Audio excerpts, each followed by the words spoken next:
Saturday. Extremely sorry, गेले 2 दिवस मला तुमच्या भेटीला गुड मॉर्निंग करायला येता आलं नाही. थोडंसं काम थोडं जास्त आहे. गोट्यात आपला जो गडी आहे तो गेला पळून, मग मालकालाच नोकर बनवून किंवा जे काय असेल ते सगळं बनवून, म्हणजे गड्यासारखं काम करावं लागतं. आपल्याला काय वाद नाही, पण थोडीशी धावपळ होती म्हणून भेटता आलं नाही. By the way, love you all. खूप जास्त सपोर्ट देत आहे, भारी वाटते. Happy good evening. कुठे एनर्जी कमी पडली असेल तर परत एक रिचार्ज करा स्वतःला आणि कामाला लागा. एकच गोष्ट कायम तुमच्यासोबत असते, ती म्हणजे काय, तुमचे हार्डवर्क, तुमचे एफर्ट्स, बाकी काय नाही. Love you all.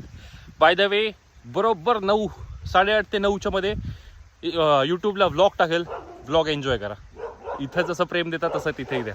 Love you all. जे काम करताय ते मनापासून करा, आनंद मिळणं निश्चित आहे. मला ना तुमच्यासोबत एक एक्सपिरियन्स शेअर करायचा आहे. मी पुण्यामध्ये दूध डिस्ट्रीब्यूट करायला जातो. खूप भारी सोसायटी आहे. ऑलमोस्ट 5 ते 6 कोटी रुपयाचा एक फ्लॅट आहे. एक मोठ्या कंपनीचा मालक आपला कस्टमर आहे. मी लिफ्टमधून खाली उतरत होतो. ऑलमोस्ट 200-300 कोटी रुपयाचा मालक असेल. आता गरीब घरातलं पोरग आहे, एवढा मोठा व्यक्ती चालला आहे, तर थोडंसं बॉडी लँग्वेज बघण्यावर भारी वाटतं. म्हणून 2 मिनटं त्यांच्याशी संवाद साधला. म्हटलं sir, can I take you 5 minutes? म्हटलं हो, यस, वाय नॉट शुअर. म्हटलं can I ask you one thing? म्हटलं यस, विचार. तर मी विचारलं, जर तुम्हाला ह्या 55-60 वर्षाचा असेल, मी त्याला विचारलं की तुम्हाला जर ह्या वयात जर काहीतरी एखादं विश मिळालं तर काय मागाल?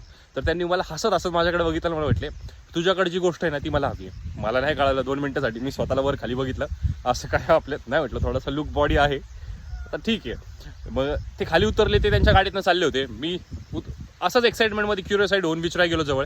म्हटलं सर, तुम्ही काय सांगितलं मला नाही कळालं, एकदा प्लीज सांगा.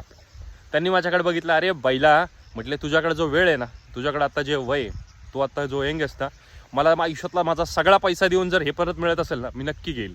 तर मला ना खरं इतकं भारी वाटलं. बाई, आपण जो निर्णय घेतलाय, पुण्यातनं गावाला शिफ्ट झालोय, धंदा करतोय, आई वडिलांसोबत टाइम स्पेंड करतोय, कधी कधी कधी डाऊन अपडाऊन्स येत राहतात, हर्डल्स असतात, पण एक गोष्टीचं समाधान वाटलं की भाई नाही, आपल्याकडे पैसा नसला तरी आपण निर्णय योग्य घेतलाय. त्यामुळे तुम्ही तुमच्या आयुष्यात कुठं पडला असाल, काय गोष्टी करत असाल, ठीक आहे. त्यांनी मला सांगितलं की आयुष्यात पैसा आज ना उद्या तुम्ही कमवाल, पण हे जो वेळ आहे, हे जो एन्जॉयमेंट आहे, त्या वयात ज्या गोष्टी करायच्या त्या करा. बाय द वे, बाकीच्या सगळ्या गोष्टी टेम्पररी आहेत. वय जे गेलं निघून परत येणार नाही. जगायला सुरुवात कर. स्वतःच्या निर्णयाचा अभिमान वाटला.